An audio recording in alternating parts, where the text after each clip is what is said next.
Bonjour et bienvenue sur le podcast One Thing in a French Day.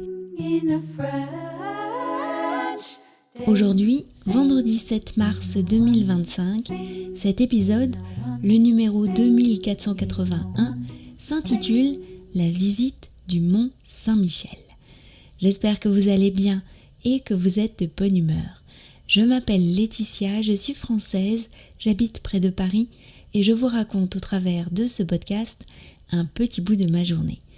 Vous pouvez vous abonner pour recevoir le transcript, le texte du podcast qui est envoyé par email à chaque fois qu'un épisode est mis en ligne.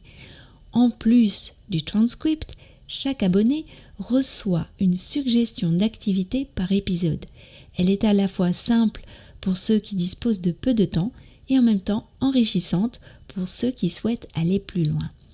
Pour bénéficier de cette activité légère, adaptée à votre rythme et recevoir le transcript, je vous invite à vous abonner sur onethinginafrenchday.com. L'abonnement commence à 3 € par mois pour le texte et l'activité légère. La visite du Mont Saint-Michel. Il y a de nombreuses marches pour arriver à l'entrée de l'abbatiale et c'est parce que nous avions transpiré qu'ensuite nous avons eu si froid lors de la visite. Le mont appartient à l'État et les visites sont organisées par les musées nationaux. Le lieu de rendez-vous avec notre guide était sur la terrasse ouest, d'où elle nous a expliqué où se situait la Bretagne et nous a présenté la baie. La vue est impressionnante de là-haut et je me suis dit que voir le Mont Saint-Michel en arrivant en bateau devait aussi être quelque chose de saisissant. Je n'avais pas lu l'histoire du mont parce que la semaine avait été intense à la maison avec les différents rendez-vous, Parcoursup à préparer pour Félicia, la préparation des championnats de France de Kung-Fu, etc.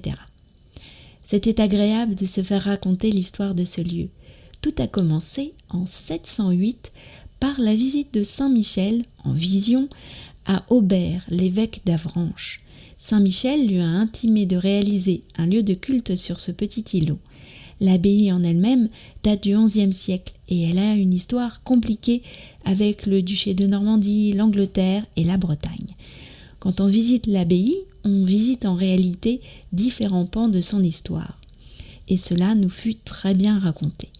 Par exemple, les colonnettes du cloître avaient été réalisées avec une pierre provenant d'Angleterre, parce que l'abbaye possédait des terres en Angleterre qui lui avaient été octroyées par Guillaume le Conquérant. L'abbaye en elle-même est un lieu assez nu, parce que tous les meubles, les tapisseries, les objets a disparu depuis longtemps. L'abbaye a même servi de prison sous Louis XV et sous l'Empire. Nous avions froid lors de la visite, mais cela nous mettait aussi dans l'ambiance de l'époque. Les moines qui vivaient là autrefois étaient des bénédictins. On vivait à la dure. Le réfectoire n'avait pas de cheminée et il était orienté nord. Bouh. Alors non, nous n'avons pas déjeuné d'omelette à la mère Poulard ni acheté de biscuits dans son magasin. Je pense que cela n'en vaut pas spécialement la peine aujourd'hui. Mais l'histoire est amusante. La guide nous l'a rapidement racontée. La future mère Poulard arrive au mont en 1872. Elle est alors la femme de chambre de la famille Corroyer. Édouard Corroyer est architecte des monuments historiques et il a la tâche de restaurer le Mont Saint-Michel. Elle rencontre le boulanger du village et se marie avec lui. Ensemble, ils ouvrent un petit restaurant au Mont Saint-Michel. Le succès arrive lorsqu'elle a l'idée d'offrir à ses clients une omelette savoureuse cuite au feu de bois pour les faire patienter avant l'arrivée du plat principal, souvent un gigot de pré-salé. Le gigot de pré-salé est une spécialité de la région. Les moutons broutent l'herbe de ces prés gorgés d'eau de mer et leur viande prend un goût particulier. Sur la passerelle, un jeune homme a dit à son père en anglais « Quel est l'intérêt de faire de la viande déjà salée si je peux la saler moi-même ?»« Parce que le goût n'est pas le même, » a répondu le père. L'ado a haussé les épaules. D'une certaine manière, sa remarque ne manquait pas de logique, mais peut-être de curiosité. Ça viendra sans doute plus tard. One Thing in a French Day, c'est fini pour aujourd'hui.